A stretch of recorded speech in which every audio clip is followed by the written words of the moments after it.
já está aqui conosco, Rovário, Pedro Serrano, professor de Direito Constitucional, jurista, escritor. Muito bem-vindo, Pedro. Tudo bem? Tudo bem, Dri. Tudo bem, Renato? Prazer estar com vocês aqui. Salve, salve, Pedro. Prazerzão te ver aí. Passou bem o Natal? Passei otimamente bem. Excelente com a família aqui, foi tudo bem. Maravilha. Eu ia viajar agora, mas acabei adiando a viagem, porque eu vou na posse do homem lá. Ah, que legal. Que bom. Dá um pulo na posse de lá. Achei que é melhor acompanhar esse momento histórico, né? Nós estaremos lá cobrindo, então vamos entrar ao vivo com o Pedro Serrano da posse. Venha cá, Pedro. Faça a sua fala. Pedro, o assunto do dia, a gente corre daqui, corre dali, mas essa história da violência, dos atos de terror, não, e agora general supostamente envolvido, ele falou que ele falou com o general, né? Não sei se você chegou a ver aquelas matérias feitas pelo professor Henrique Rodrigues aqui da Fórum, com uma fonte da PF, que teria dito que tudo passou pelo GSI no dia 12, que teria envolvimento do GSI. Era muito assustador, né, Pedro, tudo que está ocorrendo. E ontem eu falava com o professor Nasser, não dá mais para tergiversar. Uma certa opinião, quero ouvir, evidente, e ele concorda, o Nasser, comigo nesse sentido. Agora está se praticando terrorismo no Brasil, talvez de forma inédita, né? Terrorismo na sua acepção da palavra. Ainda não aconteceu um grande ato terrorista no sentido que poderia ter acontecido se essa bomba desse caminhão detonasse. Mas o terrorismo psicológico, as pessoas estão com medo de a posse. Esse já está absolutamente implementado. Queria te ouvir em relação a isso. As dimensões que o assunto tem são diversas. A palavra terrorismo, ela tem vários significados e ela tem sentidos diferentes de acordo com a disciplina que você analisa. Então, tem uma dimensão filosófico-político da palavra. Eu posso chamar de terrorismo atos que não necessariamente são terrorismo no plano do direito, né? Terrorismo não é uma palavra tão precisa, porque ela foi uma palavra que foi apropriada primeiro pela retórica política e depois pela teoria política. Ela não é só uma palavra do direito, digamos assim. Sob o ponto de vista político, teórico-político, eu não tenho dúvida que nós estamos perante atos terroristas, né? Porque eles são atos com uma função política que buscam causar caos social para obter resultados em termos de destruir a democracia, etc. Então, nós estamos perante atos de terrorismo, não há outro nome a usar. No plano jurídico, é um pouco mais complexo. Eu vou te pedir uma gentileza, Adri, o Renato sumiu aí, se é possível, vocês colocarem na tela para as pessoas irem entendendo, senão vai ser difícil entender. O artigo 2º da Lei Antiterrorismo. Eu vou tentar colocar para vocês a dúvida razoável que surge no meio jurídico e como eu interpreto essa questão. Porque, no fim, fica uma questão de vírgula. É interessante a interpretação do texto aí, Renato. É uma situação em que o sentido da vírgula é que dá ou não característica de crime de terrorismo para a questão. Está lá, ó. O terrorismo consiste na prática, por um ou mais indivíduos, dos atos previstos nesse artigo, por razões de xenofobia, discriminação ou preconceito de raça, cor, etnia e religião, quando cometidos com a finalidade de provocar terror social generalizado, expondo a perigo o patrimônio, pessoa, paz pública e calamidade pública. Pois então, tem gente que alega o seguinte: não, para haver terrorismo tem que ter 3 elementos. A razão tem que ser xenofobia, discriminação ou preconceito de raça, cor, etnia e religião. Tem que ser cometido com a finalidade de provocar terror social generalizado. E tem que expor a perigo pessoa, patrimônio e a paz pública. Né? Ou seja, seriam 3 elementos para você ter esse crime. Se você interpretar assim, a motivação política não enseja crime de terrorismo. Agora, o problema é que é o seguinte: se a gente for ver o texto, isso numa leitura mais apressada, se a gente for ver o texto, nós vamos ver o papel da vírgula aí. No plano sintático, toda linguagem, Renato, você sabe disso melhor que ninguém, tem o plano sintático, semântico e pragmático. Toda linguagem, inclusive os textos. O plano sintático é o plano lógico. A lógica que se aplica às normas jurídicas é a lógica deôntica, a lógica do dever ser. Né? Só para dizer isso. Aí, nós vemos que a vírgula tem o sentido de ser um conectivo lógico. Conecta conceitos, né? Conecta termos. E, ao fazer isso, ela pode ser includente ou excludente. Ou seja, ela pode incluir o outro termo ou outro conceito, ou ser uma alternativa ao outro conceito, excluindo, onde há um, não necessariamente precisa ver o outro. Né? Ou seja, tem que ver se a vírgula quer dizer e, no sentido de agregar, ou se ela quer dizer ou. Está claro até aqui? Então, quando você vê por razões de xenofobia, a vírgula, discriminação, a vírgula aqui quer dizer ou.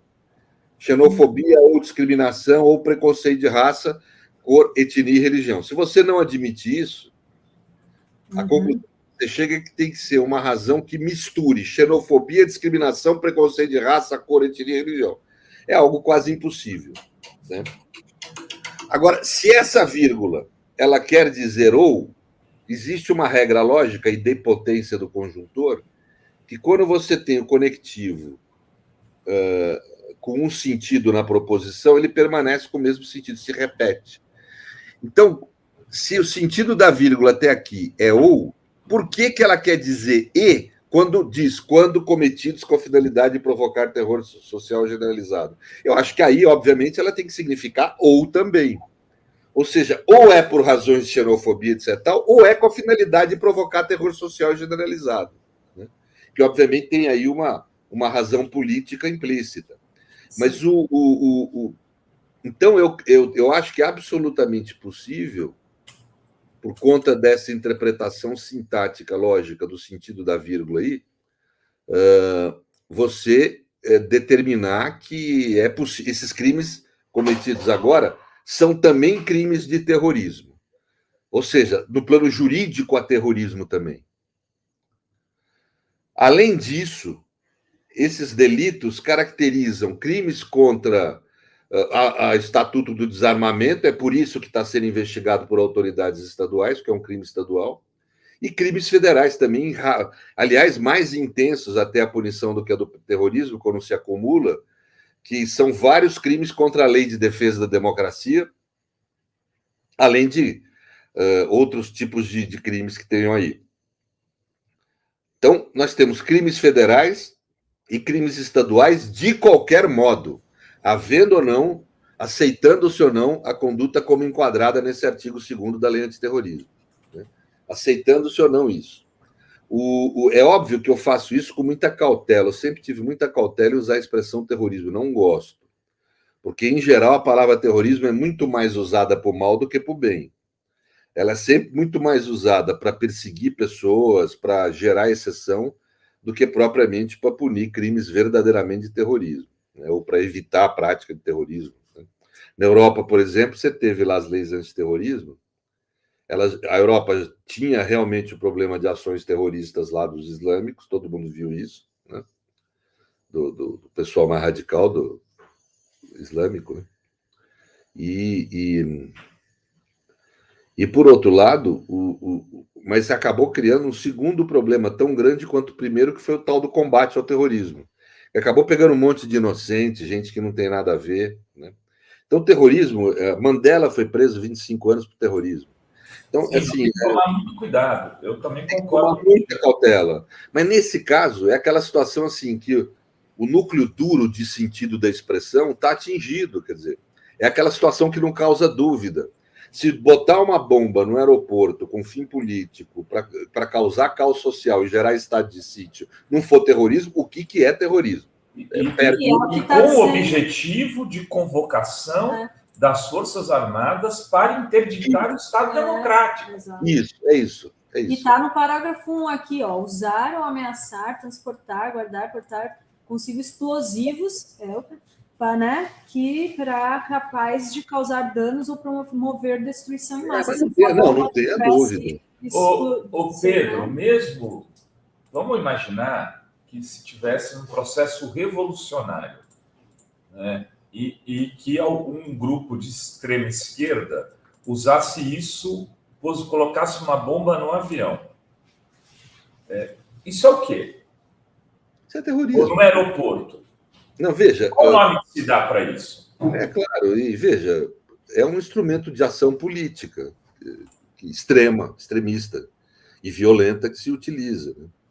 O Marighella, no manual do guerrilheiro dele, usa a expressão terrorismo. Nós temos que praticar terrorismo, tá? Usa esse tipo de expressão. Quer dizer, a expressão não é tão desprovida de sentido quanto acha. Né? Uma pessoa que resolve fazer revolução, ela sabe que ela está indo contra a ordem. Sabe que perante a ordem imposta ela está cometendo crime. Isso é da vida, ué. Não estou indo contra a ideia de revolução necessariamente aqui. Estou só dizendo o que é. Por isso que chama revolução. Então, eu acho que esse tipo de situação, eu não tenho dúvida característica que é assim, a possibilidade do uso da expressão terrorista já estaria liberado pela teoria política, mas mesmo no direito é totalmente possível utilizar a expressão. No mínimo, você tem uma interpretação relativamente viável que justifica a utilização desse conceito. Então, eu acho que é isso. Mas, além disso, independentemente de haver juridicamente terrorismo ou não, existem gravíssimos crimes federais. E aí aponto a segunda dimensão do problema que eu vejo, Renato. É que, havendo crimes federais graves, a Polícia Federal e a MPF nada está fazendo quando milhares de pessoas correram risco de vida. Nós estamos falando, quando falamos de Polícia Federal e de Ministério Público Federal, da aristocracia do serviço público, que ganha os melhores salários. O Ministério Público tem 60 dias de férias por ano.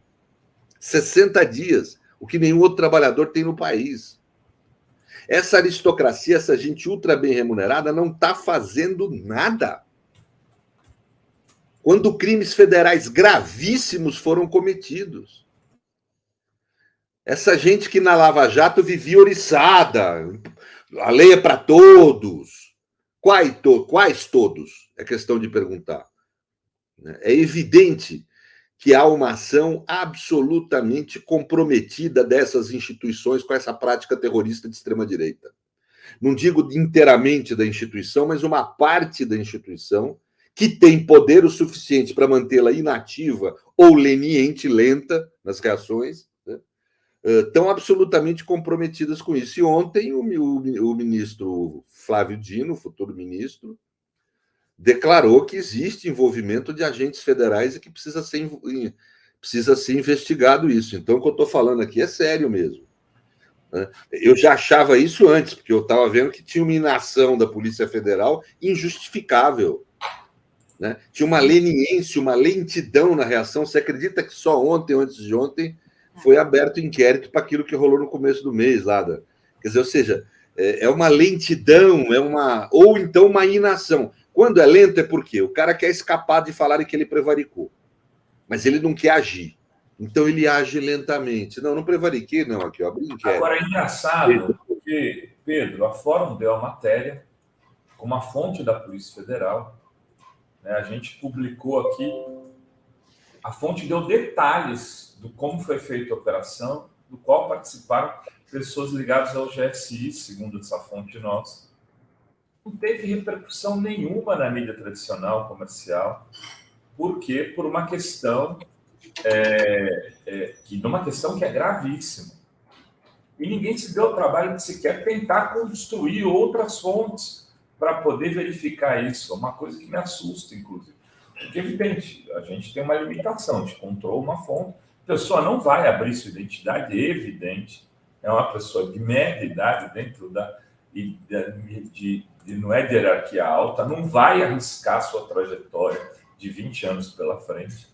Mas tem outras pessoas que podem abrir o bico, né? E se fez um silêncio sepulcral. Falando em silêncio sepulcral, o Bolsonaro ontem, ele fez um tweet na hora lá que se revelou o George Washington, falando sobre o preço dos combustíveis. Ele não falou um mais sobre isso. O ministro da Justiça não falou um mais sobre isso. O diretor da Polícia Federal não falou um mais sobre isso que está acontecendo. Quer dizer, é uma loucura. E não, eles não estão sendo cobrados por isso.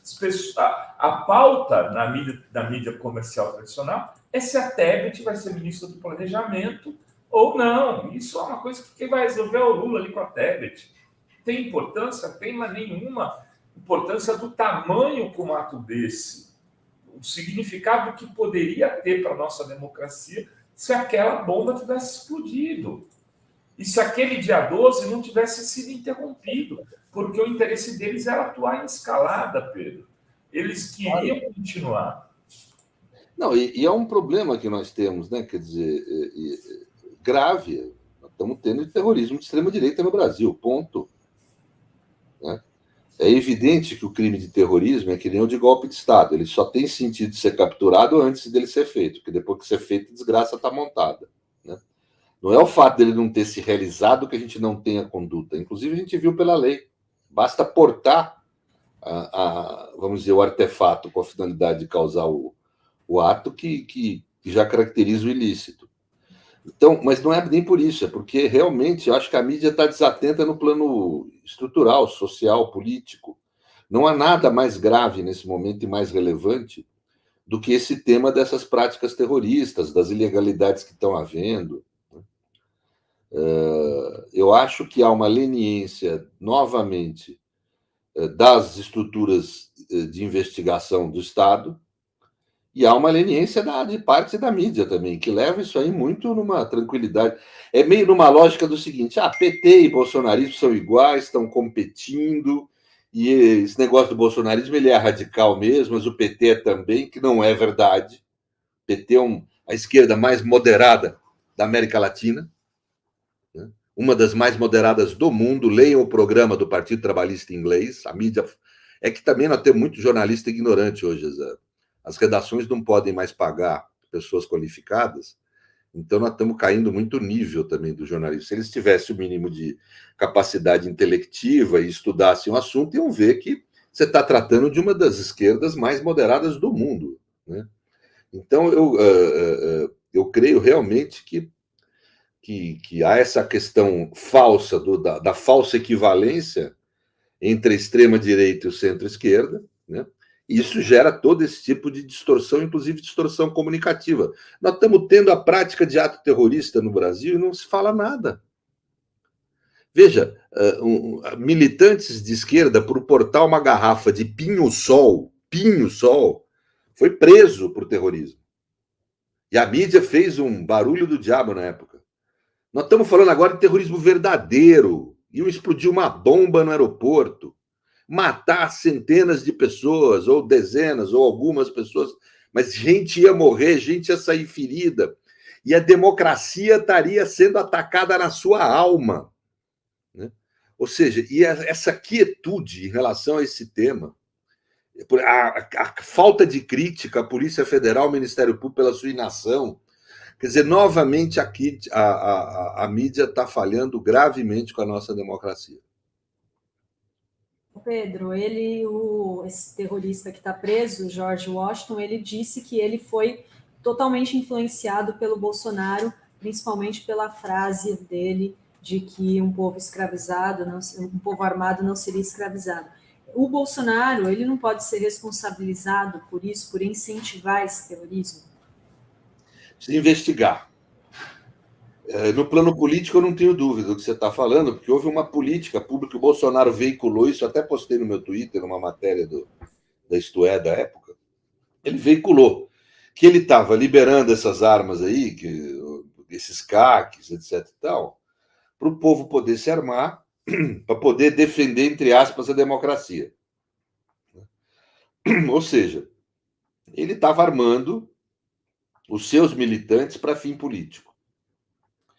Então, houve a produção de uma política pública nesse sentido. Então, o primeiro passo, nós temos que enfrentar essa política pública. Não basta revogar os decretos.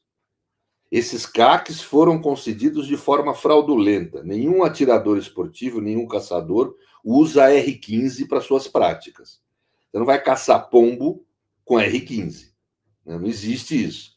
Então, é evidente que a conduta a regulamentação foi fraudulenta. Foi produzida com desvio de finalidade. A finalidade ali não era possibilitar a prática de tiro esportivo e de caça, a finalidade era armar a população com fim político, o que se demonstra pela própria fala do candidato, do presidente da República. Né? Ou seja, houve desvio de finalidade. Logo, esses atos são nulos. Eles têm que ser anulados e as pessoas devolverem as armas. Se elas acham que, mesmo sendo nulo o ato, teriam algum direito à indenização, vão para a justiça reclamar isso. Né? Mas hoje a conduta teria que ser anular esses atos, né? Declará-los nulos, e a administração pública pode fazer isso independentemente do judiciário, ela controla a validade dos seus próprios atos, né? E determinar o recolhimento dessas armas, porque só revogar, como a turma está falando, Renato, nossa turma está falando, vai resolver o problema daqui para frente, mas não resolve esse arsenal que está na mão de bolsonaristas. Não é pouca arma. Não é pouca arma, nós temos que recolher esse arsenal. Né?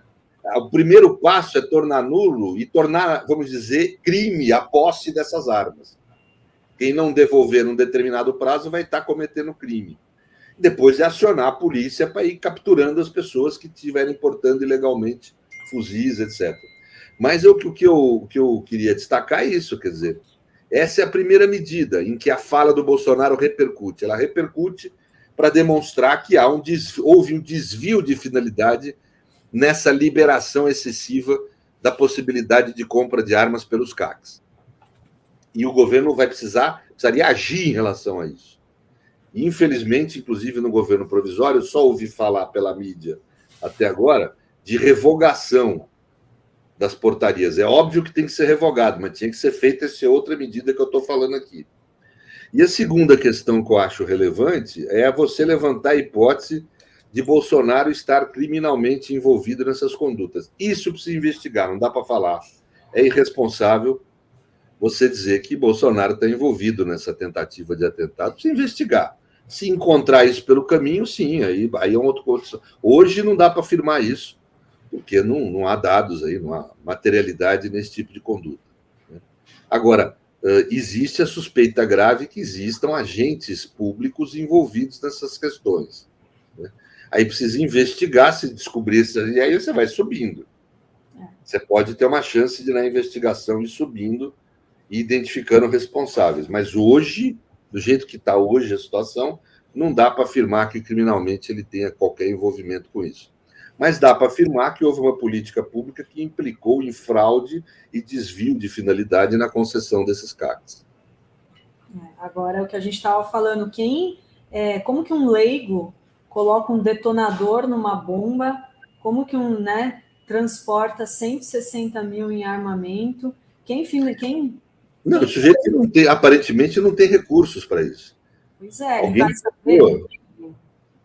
Alguém comprou essas coisas para ele, né? Quer dizer, parece que o sujeito se muda para Brasília de um mês para cá e compra esse armamento. Em novembro, aluga um apartamento no Airbnb, traz de carro todo esse arsenal e instala um detonador remoto numa bomba. Como ele aprendeu isso? Vem num vídeo na internet? É óbvio que tem muita coisa suspeita aí. Eu creio. Agora, o problema maior é a gente não ter a estrutura de investigação federal fazendo o trabalho que tem por dever fazer, né? Eu ia te perguntar isso, Pedro. Teria uma estrutura federal. O que precisa ser feito no dia seguinte que assumir? Então, em relação a esse tema, primeiro, declarar a nulidade dos CACs concedidos. Isso é muito importante, Renato. É muito importante, porque isso dá o instrumento jurídico para recolher esse armamento. Mesmo que não consiga recolher tudo no primeiro momento, quem for pego depois portando fuzil é crime de porte de arma, que é um crime grave. O cara vai para a cadeia. Muita gente vai devolver o material e outros vão ser capturados, mas possibilita a captura. digamos assim. Então é muito importante isso, porque nós estamos com uma grande quantidade de armamento de guerra na mão da população civil, de uma população civil radicalizada e absolutamente indisposta com a democracia. O segundo aspecto que eu acho que tem que se fazer é determinar apurações, inclusive no plano interno. Né? Inclusive no plano interno. Apurar desde questões da Polícia Rodoviária Federal, essa inação da PF, houve pelo menos prevaricação, precisa ser investigado e punido quem prevaricou, e acho que precisa se provocar investigações em relação, aí no caso não dá para fazer diretamente, mas pode se provocar, investigações sobre esses arquivamentos indevidos de inquérito pelo Ministério Público. Eu estou falando isso porque não adianta investigar, é óbvio que tem que se investigar esses agentes bolsonaristas que estão com esse tipo de prática, mas tem que se investigar também o porquê das inações das instituições de Estado em diversos ilícitos que foram praticados, né? Que é crime ficar inativo. Né? Então, eu acho que é investigar tanto a máquina administrativa que foi coautora desses ilícitos, que participou desses ilícitos pela sua não ação, pela impunidade que gerou, e investigar também os ilícitos que estão sendo feitos e tomar medidas. Por exemplo, manifestar em frente ao quartel é crime. Manifestar em frente ao quartel para pedir intervenção militar, que é o que está havendo, é crime. Né? Se você puder pegar aí, Dri, o artigo 286, parágrafo 1º do Código Penal. Então, hoje eu estou querendo mostrar para as pessoas.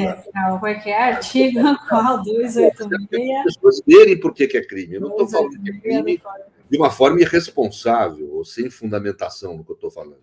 Né? É crime. Né? E crime punido aqui no Brasil com uma pena baixíssima. Nos Estados Unidos isso seria crime de sedição. Dá até 20 anos de cadeia. Estados Unidos, que eles vivem falando, e lá tem direito de livre expressão. Para sedição não tem lugar nenhum. Para atacar um dos poderes constituídos, nenhum país, nenhuma democracia do mundo deixa de considerar crime.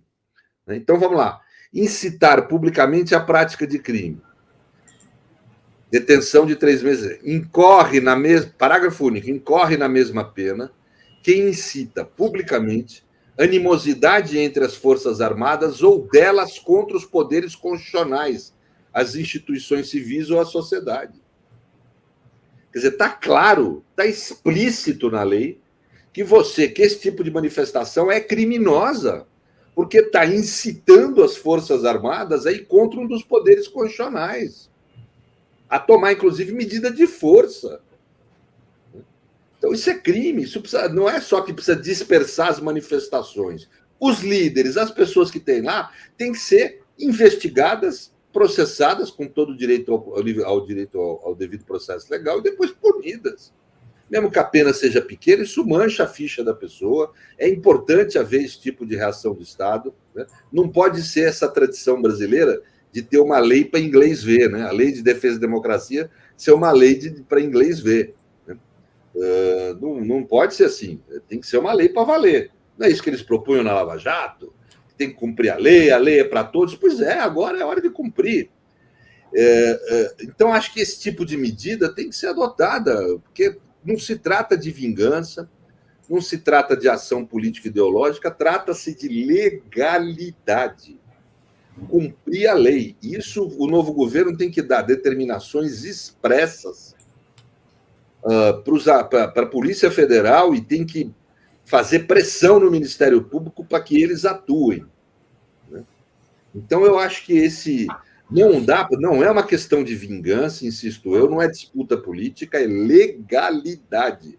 Algo elementar na vida civilizada e democrática. Pedro. Segundo, é uma bobagem falarem de direito de livre expressão. Isso está sendo debatido como se fosse algo sério. A mídia empresta seriedade a isso. Não há democracia no mundo que considere uma conduta dessa como protegida pelo direito de livre expressão. Nos Estados Unidos, nós vimos agora o que ocorreu com aquela movimentação junto ao Capitólio. Foram presas diversas pessoas com penas até de 20 anos de cadeia. Nós vimos aqui a pena de 3 meses a 6 meses. Lá dá até 20 anos de cadeia. Na Alemanha, Renato, pra você ter uma ideia, há uma lei de defesa da democracia e do Estado que estabelece esse tipo de conduta como crime, e há uma polícia federal só para apurar isso, só para atuar nesse tipo de caso. Há uma polícia montada só para isso. Quer dizer, então, essa bobagem de dizer que democracia pressupõe poder ter direito à livre expressão, livre explosão, né? Ou seja, isso aí não tem sentido. Isso não é democracia. Isso é promover a barbárie, promover o caos, promover a anarquia para destruir a democracia. Nós não podemos permitir. E, por último, isso mostra o quanto é falso o discurso da maioria das nossas Forças Armadas e da extrema-direita brasileira quando diz que opera em favor da ordem. Quando o ataque à ordem é feito pela extrema-direita, eles se calam, não fazem nada. Ao contrário, apoiam, desejam esse tipo de conduta subversiva. Então, não é verdade que a postura desses setores é em favor da ordem. Eles são a favor do que for necessário para eles estarem no poder. Eles querem poder político. Né? Não há nenhum tipo de intenção de interesse público na conduta dessa gente. Posso fazer só uma pergunta, claro, Adri, que diz respeito a isso? E é esse falso debate que é irritante, que vai naturalizando todo tipo de violência, racismo, xenofobia, etc., em nome da livre expressão. Né? Temos aí agora um caso objetivo. O nosso Xandão mandou prender o Oswaldo Eustáquio, né? E aquele outro panaca lá, que inclusive, de alguma maneira, avisou que aconteceria o dia 12. Agora me foge o nome dele, numa audiência na Câmara. Ele falou, olha, hoje é dia 10, depois do dia 10 vai acontecer coisa muito mais grave, porque nós vamos defender a democracia contra o comunismo. E aí, tem muita gente querendo discutir, por exemplo, a postura também do Constantino e do Paulo Figueiredo, que de Miami, né, fora do Brasil, ficam incitando a violência aqui e incitando as pessoas a irem para o quartel. O Constantino chegou a falar numa live com o Roberto Jefferson que, dependendo do que fosse, ele pegaria em armas para defender aqui o governo Bolsonaro. Os dois começaram a falar, ele falou, não é só pena, não, eu tenho arma e tal. Esses casos, Pedro, que parecem estar no âmbito da livre expressão, em que momento que eles podem ultrapassar isso? Porque, tudo bem, ele não pegou a arma, né? Mas ele está mandando outros fazerem, está incitando outros a fazerem o tempo todo, usando veículos de comunicação, no caso, concessionários do Estado, porque a televisão da Jovem Pan ela tem uma concessão pública, né? Não é só um canal de internet. A despeito, queria até te ouvir também em relação a isso, estando na internet ou não, quais são esses limites? Bem, para mim o limite é claro. Um déficit do nosso, que foi feito nas últimas decisões judiciais, é não estabelecer, talvez, a interpretação correta que estabelece os limites desses direitos. O direito à livre expressão, ele existe, tem que existir numa democracia e numa vida civilizada. Nós estamos aqui exercendo esse direito. Ele é um importante mecanismo para a garantia da democracia. Agora, e ele, inclusive, permite extremismos. É possível, sim, você ter opiniões extremistas, né? Tanto de direita quanto de esquerda, porque senão a democracia vira uma ditadura de centro, deixa de ser democracia, né? Agora, esse discurso extremista ele tem um limite. Qual que é o limite? O da performação de violência.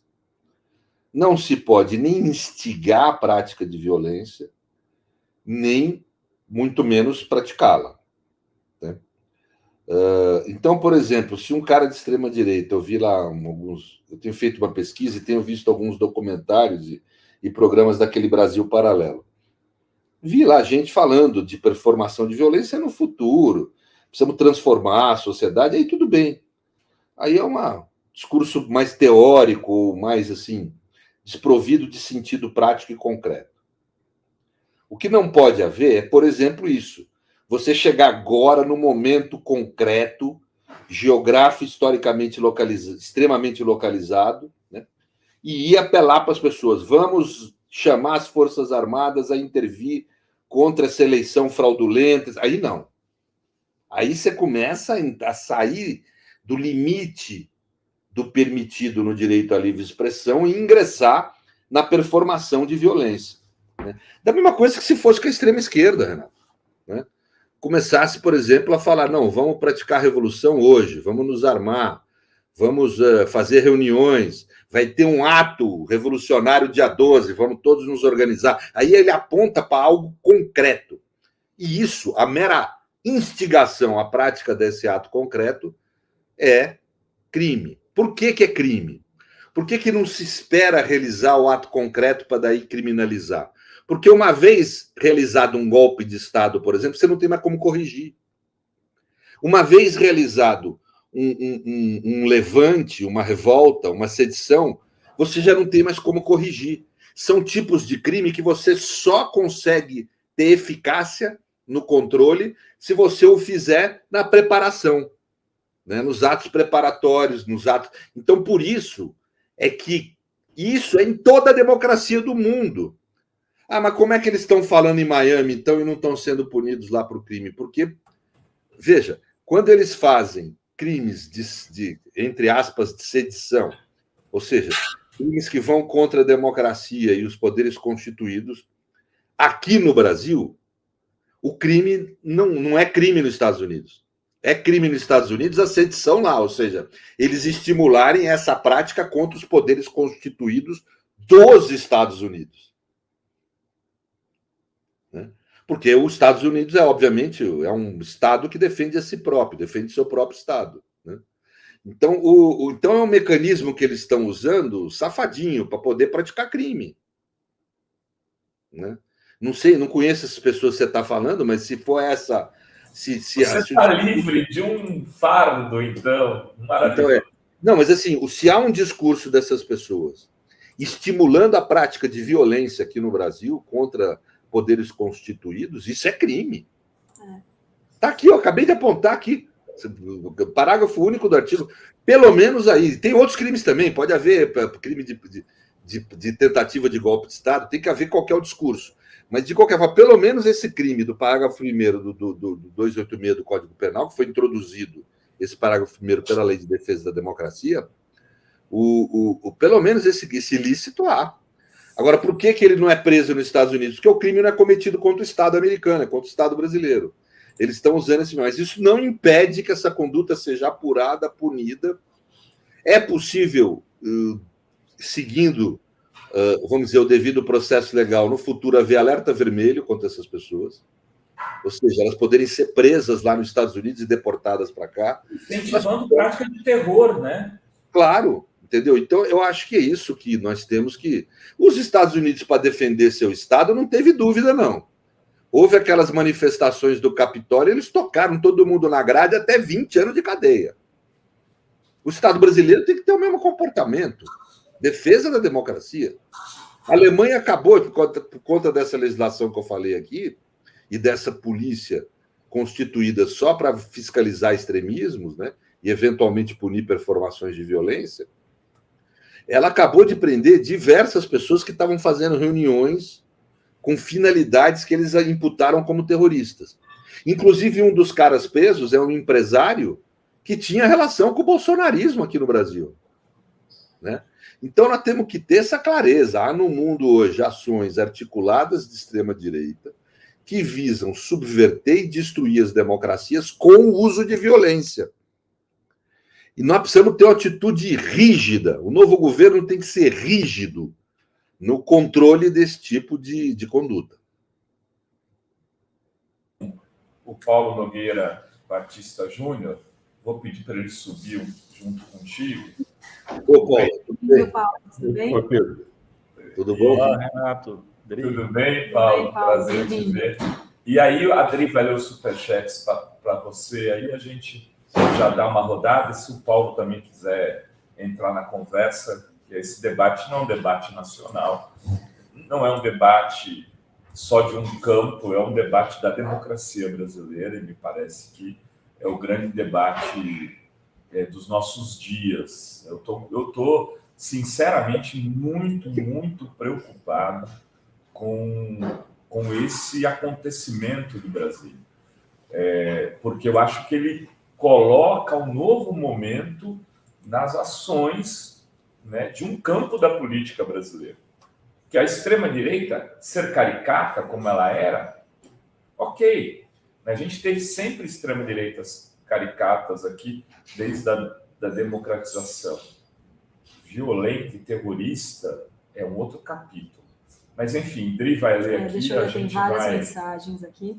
A Lê da Terezinha Henrique, ela diz: tenho muito receio pelo dia da posse. Que Brasil virou esse? Os bandidos estão protegidos pelas instituições. Nunca imaginei assistir tudo isso. Preocupante. O Marcel Henrique Brito diz: delegado bolsonarista que era vizinho do Lula fez postagem todo orgulhoso sobre o avô nazi que lutou contra os comunistas na Segunda Guerra. Obrigada, Marcos. A Eugênia está chegando aqui, nova membra da TV Fórum, muito bem-vinda. O José Ursulino Oliveira diz: infelizmente não poderei ir a Brasília, desejo sucesso para vocês. Obrigada, José. Assiste aqui pela TV Fórum a posse. João Santana me manda aqui um super sticker, muito obrigada. Olair Severo de Oliveira: camaradas, surgiram ao Lula para dar ao caminhoneiro uma medalha de herói da pátria. Ele evitou o maior atentado terrorista da América Latina. Seriam 60 mil litros de gasolina a explodir no aeroporto. Exatamente, ele evitou aí uma tragédia, né? Mário Silva: bom dia, tudo é bem falado, sabemos de tudo isso, mas o que fazer? Tem jeito? Obrigada, Mário. Verônica Nascimento: mídia cúmplice, a abordagem da CNN dá engulhos. O Romel Pinheiro Costa: que tal uma lei dura antiterrorismo? Márcia Simon diz: o outro terrorista preso, ele ainda não foi preso, o Alan, né? Ele está sendo procurado. Também está na foto do Senado. Ele está atrás de uma mulher com camiseta de bandeira. Ele também está lá, então, o Alan. A Fernanda Costa pergunta uma coisa que eu fiquei também pensando. Quando o depoente cita uma mulher e uma autoridade, um general, ele fala que, né, falou com o general lá e não nomeia. Não foi perguntado o nome dessas pessoas? Qual general, né? Por quê? E o Fábio Correia: parabéns, verdadeira aula, muito obrigado. E Ladybug: é possível mudar a mentalidade dos militares? Como? E tem aqui a Jerusa, mandou admiração pelo Pedro Serrano, bom demais insistir no mesmo tempo de homens como o Pedro Serrano, porque tá difícil. Obrigada, Jerusa. Muitos elogios aí, hein, Pedro? Paulo, quer entrar na conversa? Quer falar um pouco sobre o assunto antes do Pedro nos deixar? Depois que o Pedro falou, eu não tenho muito a acrescentar. Eu só diria o seguinte: eu me preocupo há muito tempo com a segurança pessoal do Lula, porque o Lula, nós estamos na dependência muito grande de uma única pessoa, uma posição frágil, a do Brasil, né? Então, essa única pessoa tem que ser muito protegida. Não pode ficar exposto ao ataque de um sniper ou de um terrorista, sabe? Isso acontece. Nunca aconteceu no Brasil, que eu me lembre, mas aconteceu em outros países. Temos o caso do Kennedy, o caso do John Kennedy, o caso do Bob Kennedy, o caso do atentado contra o De Gaulle. De Gaulle estava vestido com casaco à prova de balas, mas um sniper de um prédio mirou na cabeça dele e por pouco não acertou, nos anos 60, entende?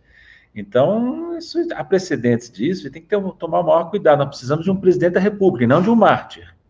Então, eu faria tudo para manter o Lula em segurança nesse momento tão delicado.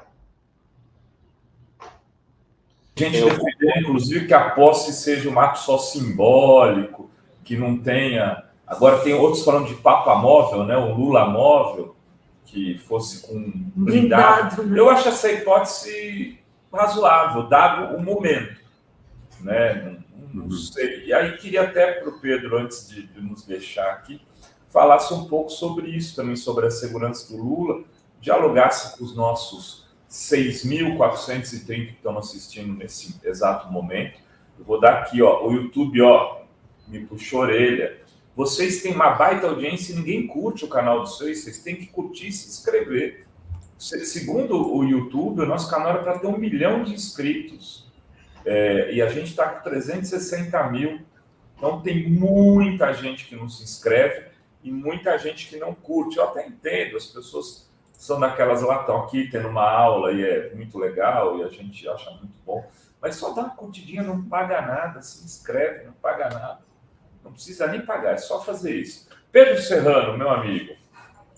Bem, eu agradeço muito o convite, viu, Dri, viu, Renato? Sobre essa questão da posse, a gente tem que lembrar que o sujeito, o delegado que vai ser indicado como delegado diretor-geral da PF, agora no governo Lula, é um especialista em segurança de autoridades. Né? Portanto, o Lula está bem cuidado nesse aspecto. Agora, eu espero que obedeça as recomendações, por exemplo, de ir não desfilar em carro aberto. A PF já deu, pelo que a mídia noticiou, essa recomendação a ele. Então, eu acho que as recomendações têm que ser seguidas de forma estrita. Né? Não dá para Lula, nessa situação, desfilar em carro aberto. Agora, por outro lado, não dá também para se deixar afetar tanto por esse tipo de violência simbólica e real que nós estamos tendo aí nesse momento. Né? Não dá para... A gente tem que mostrar para essa gente que nós temos firmeza, quer dizer, então nós temos que ir para a posse, temos que comparecer, né? O risco, não há um risco excessivo, a meu ver, para as pessoas que estão lá. Pode haver algo? Dá para dar um atestado para dizer que nós demos? Claro que não. Como bem lembrou o Paulo, qualquer posse de qualquer presidente pode trazer esse tipo de situação, né? Eu acho que a cautela em relação ao Lula tem que ser maior, porque nós estamos numa situação que nós dependemos de um homem só, né? Ou seja, se você matar esse homem, muda todo o quadro político de uma forma muito radical, né? É uma situação de fragilidade que nós temos. Então, o Lula tem que ser muito bem cuidado, mas as pessoas não têm motivo, a meu ver, para não comparecerem lá. Nós vamos ter especialistas em segurança que estão orientando como deve ser o evento. Acho que não há um risco grave na situação. Risco sempre há, porque trata-se de uma posse presidencial. Qualquer posse traz riscos, né? Mas acho que a gente tem que confiar nessas estruturas montadas a partir da segurança do presidente Lula e do evento, né? Mas é isso, não devemos esmorecer no nosso ímpeto, não devemos ficar com medo de ir para Brasília, não é o caso. Muito obrigado, Adri, muito obrigado, Renato, muito obrigado, Paulo. Grande Pedro, tudo muito de bom. Obrigada, Pedro.